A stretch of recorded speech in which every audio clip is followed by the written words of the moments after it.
শসা কয় টাকা? শসা একটা 20 টাকা, আর হাফ 10 টাকা। এক প্যাকেটে কয়টা থাকে? এক প্যাকেট 1 পিস থাকে। একটা কেটে দুটো বানিয়েছি, 1 পিস থাকে এক প্যাকেটে। এই যে এরকম ভর্তিছে, দেখেন আমি কাটলাম, এই ভর্তিছে এলো 10 টাকা। এই যে 10 টাকা, তাই তো।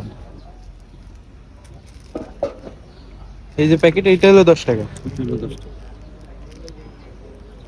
একটা লবণ দেন তো।